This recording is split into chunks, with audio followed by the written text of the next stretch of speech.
21장 9절에서 17절 보겠습니다. 새 예루살렘의 모습이 묘사되고 있습니다. 새 하늘과 새 땅이 도래하고 하늘에서 거룩한 성 새 예루살렘이 내려옵니다. 그 새 예루살렘이 어떻게 생겼는지 오늘 말씀을 통해 볼 수가 있습니다. 먼저 9절 보시면 일곱 대접을 가지고 마지막 일곱 재앙을 담은 일곱 천사 중 하나가 나와서 내게 말하여 이르되 이리 오라. 내가 신부 곧 어린 양의 아내를 내게 보이리라 하고 이렇게 시작을 하고 있습니다. 10절에 보시면 성령으로 나를 데리고 크고 높은 산으로 올라가 하나님께로부터 하늘에서 내려오는 거룩한 성 예루살렘을 보이니 이렇게 말씀하죠.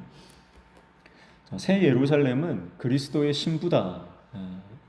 그리스도의 어린 양의 아내다. 그렇게 말씀을 하고 있습니다. 그러니까 이 그리스도의 신부라고 하는 것은 이제 성도 그리고 교회를 말하는 것이다. 이렇게 볼 수가 있습니다. 마지막 최종 완성된 교회, 완성된 하나님의 교회와 성도들을 새 예루살렘이다. 이렇게 말하는 것을 볼 수가 있습니다. 그러니까 이 새 예루살렘이 어린 양의 아내로 묘사되고 있는 것은 계시록에 나오는 음녀와 상반되는 그런 이미지입니다. 17장에 보면은 음녀에 대해서 설명을 하고 있죠. 이 음녀는 땅의 것을 취하는 자입니다. 땅의 것을 취하는 자고 돈과 권력을 위해서라면 무엇이든지 수단과 방법을 가리지 않는 그런 존재입니다.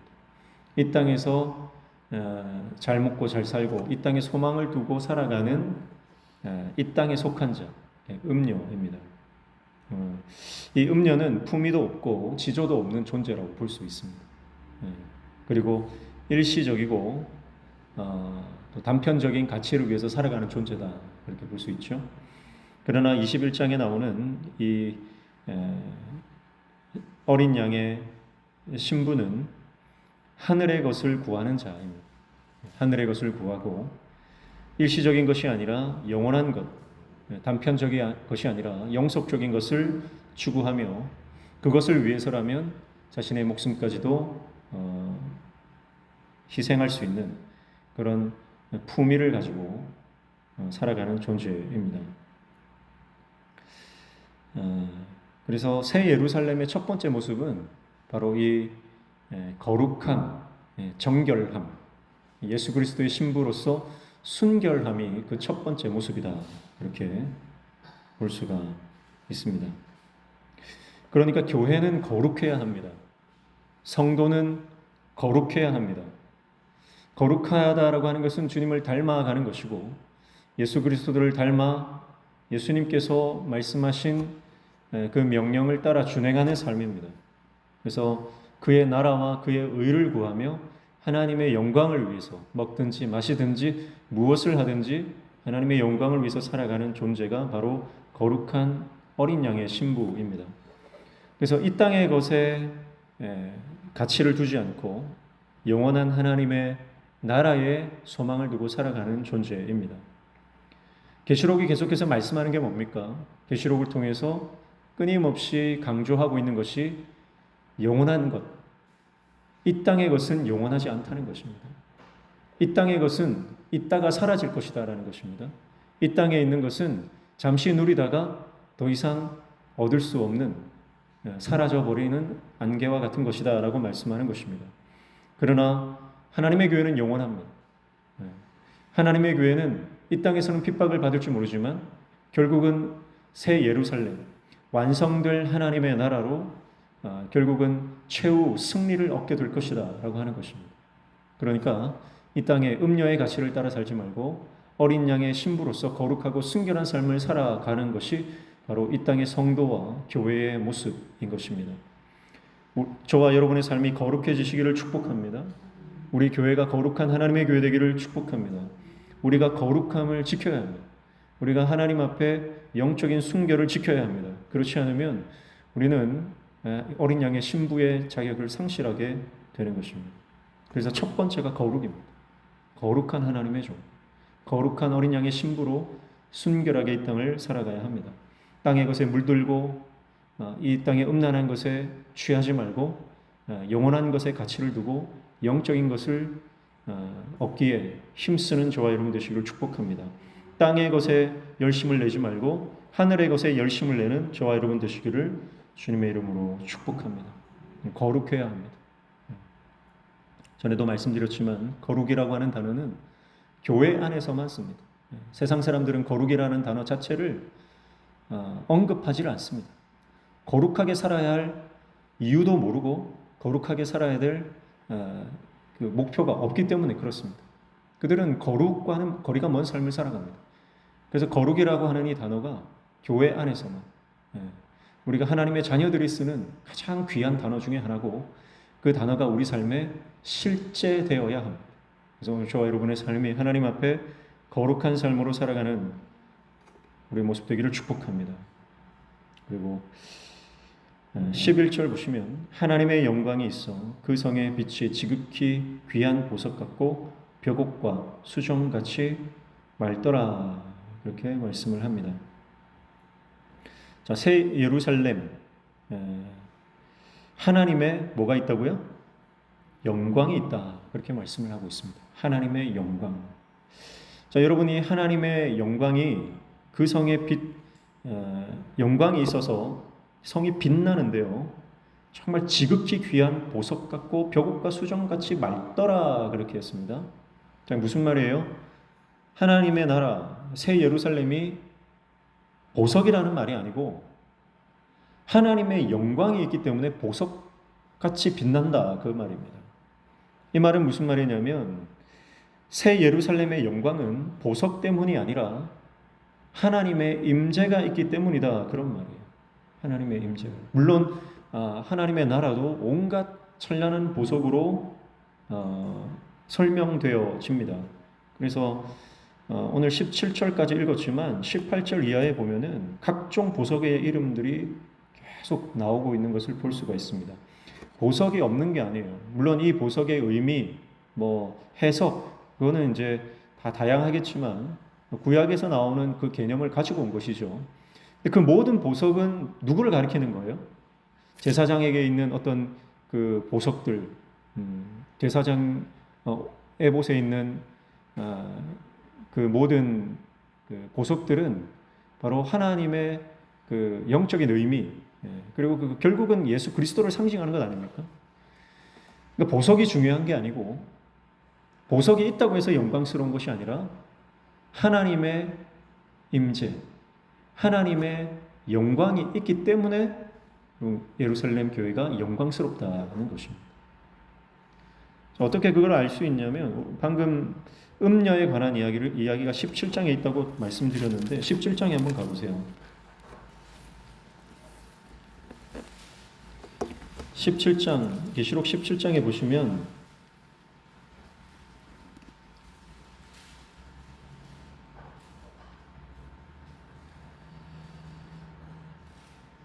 4절에 보시면 그 여자는 자줏빛과 붉은 옷을 입고 금과 보석과 진주로 꾸미고 손에 금잔을 가졌는데 가증한 물건과 그의 음행에 더러운 것들이 가득하더라, 그랬습니다.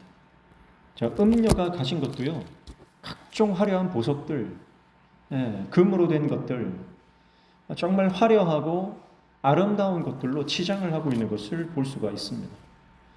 여러분, 그러니까 교회가 보석으로, 오늘날로 말하면 큰 건물과 아주 막대한 재정과 크고 화려한 어떤 성전 시스템, 이런 것들로 인해서 교회가 건강한 교회, 행복한 교회, 거룩한 교회, 영광스러운 교회가 되는 것이 아니라는 거예요. 그거는 세상 사람들도 갖고 있다는 겁니다. 아니, 오히려 세상이 더 화려합니다. 교회가 화려하면 얼마나 화려하겠습니까? 그래서 어떤 교회는요, 교회를 지었는데 그 외벽을 전부 황금색으로 다 돔처럼 지은 교회도 있더라고요. 화려하다고 무조건 나쁜 것은 아니지만 아무리 그렇게 화려하게 해도요, 세상 건물이나 세상의 어떤 화려함을 따라갈 수는 없는 거예요. 화려함으로 치자면 교회는 첫째가 될 수가 없습니다. 오늘 새 예루살렘 완성된 하나님의 교회가 영광스러운 이유는요, 보석이 있기 때문이 아닙니다. 그것은 바로 하나님의 임재가 있기 때문에 교회가 영광스러워지는 것입니다. 사랑하는 성도 여러분, 우리 예배 가운데 그래서 하나님의 임재가 항상 충만하게 임하도록 우리가 기도해야 합니다. 모든 예배 때마다 유치부부터 시작해서 아동부, 중고등부, 청년부, 우리 장년부 모든 예배에 여러분 한 가지 반드시 필요한 것, 다른 것은 다 없어도 괜찮아요. 반드시 필요한 것이 뭐냐면 하나님의 임재의 영광입니다. 하나님의 임재의 영광만 있으면 한 사람 예배를 드린다 하더라도 그 하나님의 영광의 임재에 압도되어 삶이 변하는 그 한 사람을 통해서 하나님의 나라는 강력하게 이루어져 가는 것입니다. 하나님의 영광의 임재를 경험한 그 영광스러운 그 임재에 압도된 한 사람은요, 이전과 같은 삶을 살 수 없는 겁니다. 지금처럼 살 수 없습니다.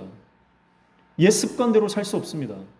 세상에 즐기던 것, 바벨론의 음행의 포도주에 취해서 그렇게 살아갈 수 없죠. 왜냐하면 하나님의 영광이 어마어마한 그 가치가 있다는 것을 그 임재 안에서 깨닫기 때문입니다. 하나님이 임재하시면 반드시 사람이 변하는 줄로 믿습니다. 하나님이 임재하시면 반드시 역사가 일어나는 줄로 믿습니다. 하나님이 임재하시면 반드시 악한 영들이 떠나가고 하나님의 임재 안에 놀라운 하나님 나라의 확장이 일어나는 거죠. 교회의 영광은 하나님의 임재입니다. 다른 것은 교회의 영광이 될 수 없습니다. 다른 어떤 외적 조건들이 교회의 영광이 될 수 없는 거예요. 비록 초라한 건물, 많이 모이지 않은 회중들이 있다 할지라도 여러분 거기에 하나님의 임재만 있으면 그 예배는 하나님이 받으시는 예배가 되는 것입니다. 어쩌면 한국 교회 안에 그런 하나님의 임재가 있는 영광스러운 예배가 얼마나 있겠습니까?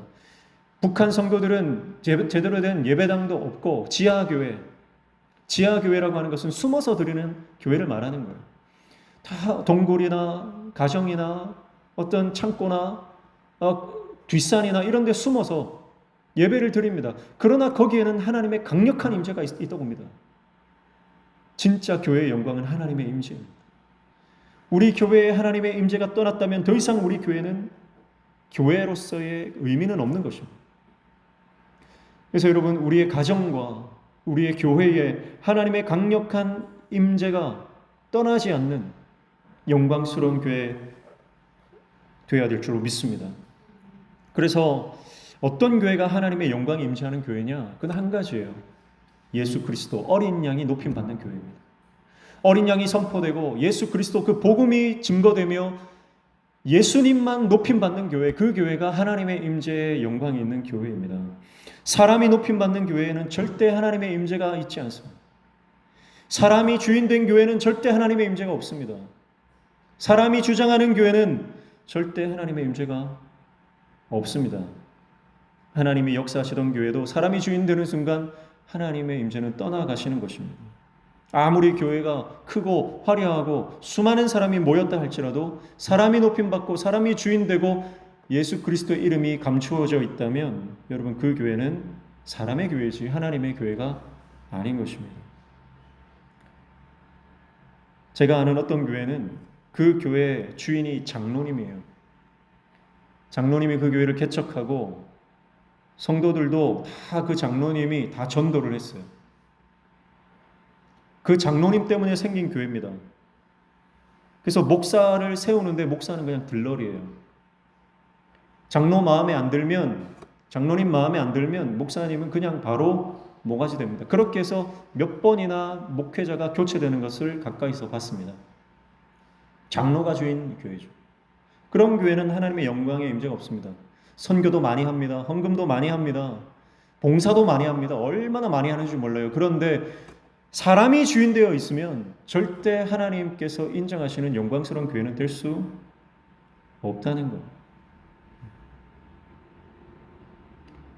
목회자가 있는데 목회자가 설교하는 게 아니고 목회자는 한 달에 한 번만 설교하고 장로님이 설교를 하더라고요. 그런 교회가 있습니다. 실제로 있습니다. 여러분, 어떤 경우든 사람이 주인되거나 사람이 높임받거나 하나님께 올려드려야 될 예배를 사람이 받고 있다면 여러분, 그 교회는 악한 영들의 놀이터이지, 모양은 그럴듯한 교회일지 몰라도 그것은 절대 교회가 아닌 것입니다. 그래서 우리는 끊임없이 교회에서 내 이름이 드러나는 것을 경계해야 합니다. 내가 드러나는 것, 내가 칭찬받는 것, 내가 높임받는 것을 우리는 철저히 조심해야 한다. 경계해야 합니다. 그리고 오직 우리 교회 안에서 예수님만 높임받고 하나님만 예배하는 교회가 되도록 우리는 끊임없이 깨어 있어야 하는 줄로 믿습니다. 항상 깨어 있어야 합니다. 우리 안에 하나님의 강력한 임재가 있다면 우리가 몇 명이 모이든 우리의 형편이 어떻든 하나님께서는 우리를 들어 쓰시는 줄로 믿습니다. 그게 새 예루살렘,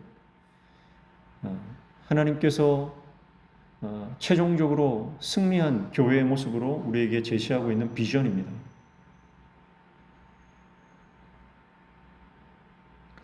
그래서 예수님께서는 베드로에게 그렇게 말씀하시죠. 내가 이 반석 위에 내 교회를 세우리니 음부의 권세가 이기지 못하리라.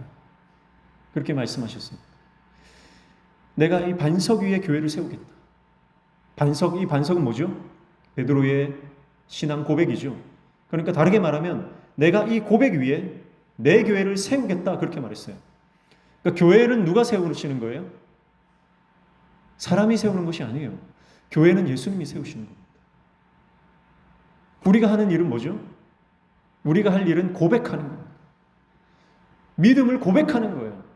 이 믿음을 고백하는 게 뭡니까? 예배입니다. 우리는 예배할 뿐입니다. 그리고 교회를 세우시는 분은 하나님이세요. 우리가 교회를 부흥시키는 것도 아니고요. 우리가 교회를 우리가 인간이 개척한다 해도요, 개척은 사람이 하는 것 같지만 실제로 그 교회를 세우시는 분은 하나님이세요. 어떤 목사님들은 내가 교회를 몇 개를 세웠다 자랑하시는 분들이 있지만 여러분, 그것은 하나님께서 그분을 도구로 쓰셨을 뿐입니다. 내가 세웠다 그러는 순간 여러분, 그것은 하나님께 올려야 될 영광을 내가 가로채는 거예요. 내가 세우는 게 아닙니다. 우리는 하나님을 예배할 뿐입니다. 우리는 믿음의 고백, 신앙의 고백을 할 뿐입니다. 그러면 그 고백 위에, 그 예배 위에 하나님께서는 하나님의 교회를 세워 가시는 거죠. 그리고 그런 교회는 음부의 권세가 이기지 못한다. 그렇게 말씀한 것입니다. 그러니까 사람이 세운 교회, 사람이 주인된 교회는요, 음부의 권세가 쥐고 흔드는 겁니다. 분열되고 깨어지고 쪼개지고 아픔이 있는 거죠.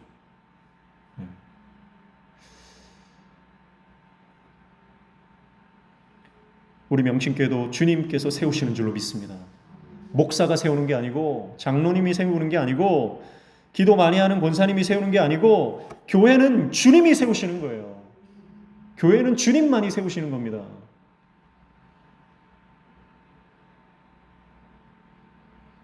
그래서 우리는 그분이 누구신지, 베드로가 고백했던 그 고백의 내용은 뭡니까? 주는 그리스도시요 살아계신 하나님의 아들입니다. 이런 그분의 정체성을 고백하는 거죠. 그게 예배입니다. 우리의 삶 가운데 주님은 나의 구원자이십니다. 나의 주인이십니다. 내 모든 것 되십니다. 주님은 반석이십니다. 그 고백이 주님이 누구신지에 대한 정확한 그 고백 위에 교회를 하나님께서 세워 나가신다는 거죠. 이 고백이 변질되면요, 그것은 더 이상 교회가 아니라 이단이 되는 거죠. 그래서 예수님은 더러운 존재가 자신의 정체를 드러내는 것을 허용하지 않으셨습니다. 복음서를 보면 귀신들이 예수님을 만날 때 예수님이 누구신지 고백을 하잖아요. 그런데 예수님은 허용하지 않으세요. 왜냐하면 더러운 귀신들의 찬양을 받을 이유가 없는 거예요. 예수님은 더러운 존재가 찬양하는 것을 원하지 않으세요. 오직 우리 주님은 사랑하시는 제자들, 성도들, 하나님의 백성들이 자신을 찬양하는 것을 기뻐하십니다. 오직 성도의 고백을 기뻐하시며 어린 양의 신부의 고백을 기뻐하시는 거예요. 그게 예수님께서 자기 제자들의 그 고백을 기뻐하시는 거예요. 여러분 생각해 보세요. 여러분 결혼을 했는데 결혼해서 잘 살아요. 사랑하며 잘 살고 있어요. 그런데 갑자기 외간 남자가 자기한테 사랑한다 그러면 그 고백이 기쁘면 이상한 거예요. 기쁨이 이상한 거 아닙니까? 그건 난감한 거예요. 곤란한 거예요. 그럴 수 없는 거예요. 바로 단칼에 제지를 해야 되는 거예요. 끊어야 되는 거죠. 마치 그와 같습니다. 여러분, 우리는 찬양할 존재로 만들어졌습니다. 그래서 우리의 고백을 주님이 기뻐하십니다. 사랑하는 부부가 서로 사랑을 고백할 때 그것이 서로에게 기쁨이 되듯이, 여러분, 우리가 주님이라고 고백할 때 그 고백을 주님은 기뻐하시고 그 고백 위에 하나님의 교회를 세워 나가시는 줄로 믿습니다. 그러니까 우리는 날마다 주님의 주님 되심을 고백해야 됩니다. 하나님의 하나님 되심을 고백해야 됩니다. 우리가 모일 때마다 주님이 어떤 분이신지 더 알아가고 더 깨닫고 그 주님을 찬양해야 합니다. 그럴 때 주님이 교회를 세워가시는데 그 교회에는 하나님의 임재, 하나님의 영광이 가득한 줄로 믿습니다. 그래서 우리가 두려워야 되는 건 한 가지예요. 우리 모임 가운데 하나님의 영광이 떠나는 것, 우리 교회에 하나님의 임재가 더 이상 사라지는 것, 그것이 우리의 두려움이 되어야 됩니다. 재정이 쪼그라드는 것, 그거 두려워할 일 아닙니다. 우리 안에 여러 가지 내부적인 외부적인 문제가 있을 수 있습니다. 그러나 그것을 두려워할 필요가 없습니다. 우리가 두려워해야 될 한 가지는 우리 교회에 하나님의 영광이 떠나는 것입니다. 마찬가지로 우리 가정에도 그렇죠. 우리 가정에도 하나님의 임재가 있으면 가정의 모든 문제는 해결되는 줄로 믿습니다. 하나님의 영광이 충만하면요, 그 영광 안에 모든 식구들은 그 하나님 나라를 경험하기만 하면 믿음으로 바르게 이 땅에서 승리하게 되는 줄로 믿습니다. 문제는 하나님의 영광이 없는 거죠. 그러니까 우리 가정에도 하나님의 영광이 떠나는 것, 임재가 떠나는 것을 우리가 두려워해야 합니다. 이사야 60장 1절에 보면 일어나 빛을 발하라. 이는 내 빛이 이르렀고 여호와의 영광이 임하였기 때문이다. 그렇게 말씀합니다. 그러니까 여호와의 영광이 임하였기 때문에 일어나서 빛을 발할 수 있다는 것이죠. 여러분, 여호와의 영광만 임하면 우리는 힘을 얻어 그 영광의 감격으로 일어나 빛을 발하는 삶을 살게 되는 줄로 믿습니다. 그래서 우리가 구해야 하는 것, 끊임없이 구해야 하는 것이 바로 하나님의 영광입니다. 하나님의 영광. 그래서 우리가 신앙생활하면서 하나님의 영광을 날마다 경험해야 됩니다. 하늘 문이 열리는 것을 날마다 경험하시기를 축복합니다. 그 하나님의 강력한 임재를 날마다 경험하시기를 축복합니다. 그러면 그 위대한 하나님의 임재 앞에서, 그 압도적인 하나님의 영광 앞에서 우리는 이 땅에 있는 내가 밥 먹고 벌어먹고 살아가는 그 모든 문제들이 한순간에 사라지는 경험을 하게 될 것입니다. 하나님의 영광으로 충만한 우리의 삶과 또 우리 교회 공동체 되기를 주님의 이름으로 축복합니다. 그리고 12절에 보시면 크고 높은 성곽이 있고 12문이 있는데 문에 12천사가 있고 그 문들 위에 이름을 썼으니 이스라엘 자손 12지파의 이름들이라. 13절 동쪽의 세 문, 서쪽의 세 문, 남쪽의 세 문, 서쪽의 세 문이니. 14절 그 성의 성곽에는 12기초석이 있고 그 위에는 어린 양의 12사도의 12 이름이 있더라. 그렇게 말씀하고 있어요. 12문이 있습니다. 또 12천사가 있고 또 동쪽, 동서남북의 세 문씩 또 12문이죠. 12 또 기초석이 있습니다. 그리고 그 위에 12사도의 12 이름이 있다. 12, 12 계속 등장하죠. 이것은 구약과 신약의 대표성, 모든 성도들의 모임을 말하는 것이다. 그렇게 이미 말씀드린 바 있습니다. 그러니까 새 예루살렘 안에는 어떤 또 특징이 있냐면 바로 모든 성도들, 믿음으로 살았던 모든 성도들이 함께 연합하여 교제하며 아름다운 공동체를 이루고 있음을 볼 수가 있는 것이죠. 한 사람도 제외되지 않고 한 사람도 열외되지 않고 한 사람도 소외되지 않고 그 어떤 사람이든 믿음으로 살았던 그 믿음이라고 하는 것으로 하나로 연합되어서 아름다운 공동체를 이루고 있는 것이 바로 새 예루살렘의 모습입니다. 여러분, 우리가 승리하는 교회가 되려면 우리 안에도 이런 교제가 있어야 합니다. 성도가 연합해야 합니다. 모든 갈등이 예수 그리스도의 복음으로, 그 사랑으로 우리가 화합이 되고 갈등이 사라지고 함께 섬기며 주님 앞에 연합해야 하는 줄로 믿습니다. 그래서 하나님은 성도가 연합하는 것을 기뻐하십니다. 아픈 자를 돌보아주고 연약한 자를 위해 기도해주고 울고 있는 자의 눈물을 닦아주며 섬기며 나누며 베푸는 그 모습을 주님은 기뻐하십니다. 그리고 그것이 바로 하나님 나라 공동체에 하나님께서 꿈꾸시는 모습이다 라고 하는 것이죠. 그것이 교회의 사명이기도 합니다. 나보다 연약한 자를 위해 기도하고 섬기며 그를 돌보아주는 하나님의 종들 다 되시기를 주님의 이름으로 축복합니다. 그리고 15절 이하 보니까 내게 말하는 자가 그 성과 그 문들과 성곽을 측량하려고 금 갈대자를 가졌더라. 그 성은 네모가 반듯하여 길이와 너비가 같은지라 그 갈대자로 그 성을 측량하니 12,000 스타디온이요 길이와 너비와 높이가 같더라. 그 성곽을 측량함에 144 규빗이니 사람의 측량 곧 천사의 측량이라. 그렇게 말씀을 하고 있습니다. 자, 마지막으로 이 새 예루살렘 성을 측량을 하는 것입니다. 측량을 해요. 어떻게 생겼어요? 네모 반듯하게 생겼어요. 정사각형. 정사각형이라고 하는 것은 완전하다는 뜻입니다. 유대적 사고에서 정사각형이다. 이것은 완전한 모습을 말하는 것입니다. 완전한 교회. 그리고 그 길이가 12,000 스타디온이라고 했는데 12,000 스타디온은 2,400km예요. 그러니까 상징적인 숫자죠. 이것도 완전성을 말하는 것이고, 그리고 그 성곽은 성벽이죠. 성벽의 두께인데 그 두께가 144 규빗이니까 70m가 넘습니다. 두께만 70m가 넘어요. 뚫을 수가 없는 거죠. 자, 이 측량을 하고 있는데요. 측량이라고 하는 것은 새 예루살렘 교회를 마지막으로 측량을 하는데, 측량이라고 하는 것은 두 가지 의미가 있다고 볼 수 있습니다. 첫 번째는 연단의 의미입니다. 정확하게 재는 거예요. 길이를 재고 높이를 재고 너비를 재고 달아보는 거죠. 그러니까 우리가 만약에 건강검진을 하는 것도 진단을 하는 이유가 뭡니까? 다 샅샅이 다 살펴보고 다 열어보고 다 구석구석 살펴서 건강한지 아닌지, 고칠 때가 있으면 고쳐야 되는 것이고, 진단하는 거죠. 연단이라고 하는 것은 구석구석 살펴봄으로써 완전한 교회로 세워가는 과정이다. 그렇게 볼 수 있습니다. 이것이 측량의 첫 번째 의미라고 볼 수 있습니다. 여러분, 우리가 신앙생활 하는 것은 연단의 과정인 줄로 믿습니다.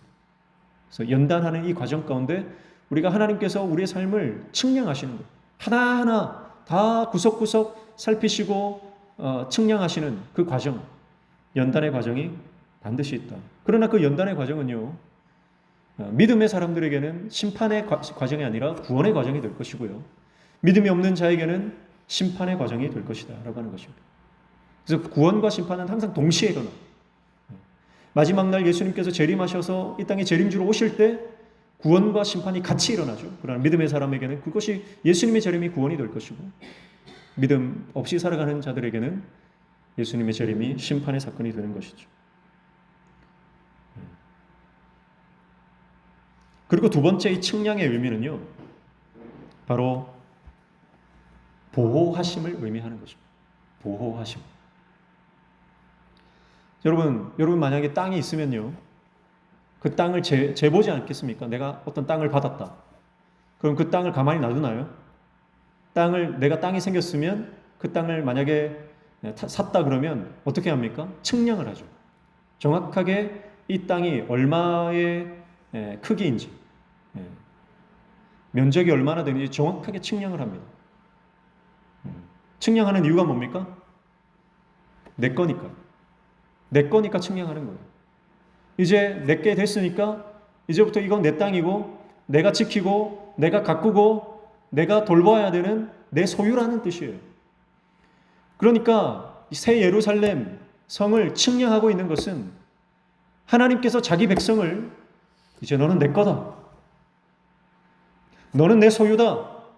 내가 너를 지킬 것이다. 내가 너를 보호할 것이다. 내가 너를 포기하지 않을 것이다. 내가 너를 뺏기지 않을 것이다.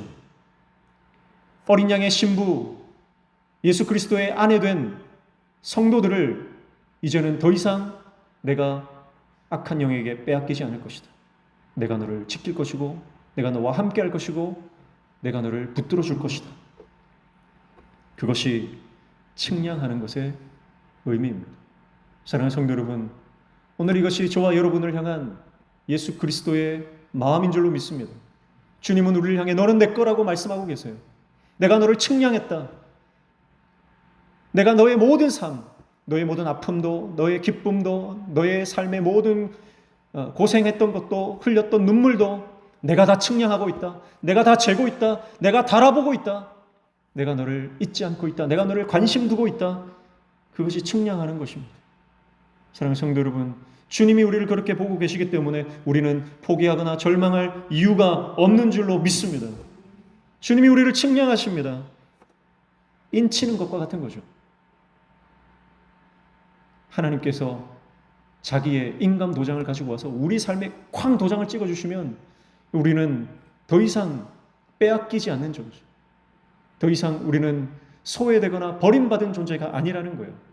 여러분, 그런데 요한계시록 11장 2절에 보세요. 요한계시록 11장 2절에 보세요. 찾으신 분들 같이 읽습니다. 시작. 성전 바깥 마당은 측량하지 말고 그냥 두라. 이것은 이방인에게 주었은즉 그들이 거룩한 성을 42달 동안 짓밟으리라. 아멘.